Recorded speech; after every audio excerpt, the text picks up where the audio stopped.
Уютный дом идарәче компания җәмгыяте карамагында 44 күп фатирлы йорт куркынычсыз ишек алды АПК системасы буенча бүгенге көнгә аларда 25 видеокамера урнаштырганнар.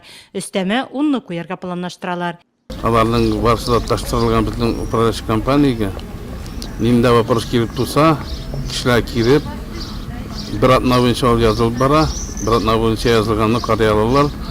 Видеокамералар кирәклеге үзен аклый, күп фатирлы йортларның территорияләрен милекне саклау, җинаятьләрне ачу, җәмәгать урыннарында тәртип бозуларны ачыклау алар ярдәмендә башкарыла. На сегодняшний день у нас в районе тоже 380 камер, все они 482 камеры установлены, внесены в геопортал. Куркынычсыз шәһәр АПК системасы буенча Нурлатта җәмәгать халык күп йөри торган урыннарда шәһәргә керү юлында 8 күзәтү камерасы урнаштырылган.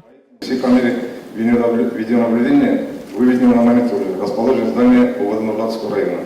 По данной программе видеокамеры установлены в общественных местах. Утырышта юллардагы куркынычсызлык турында да сүз барды. Машина йөртүчеләрнең һәм җәяүлеләрнең иминлеген тәэмин итү турында чыгыш тыңланды. Балик булмаганнар тарафыннан кылынган хокук бозулар һәм аларны профилактикалау, коррупциягә каршы көрәш чаралары турында да җитди сөйләшүләр булды.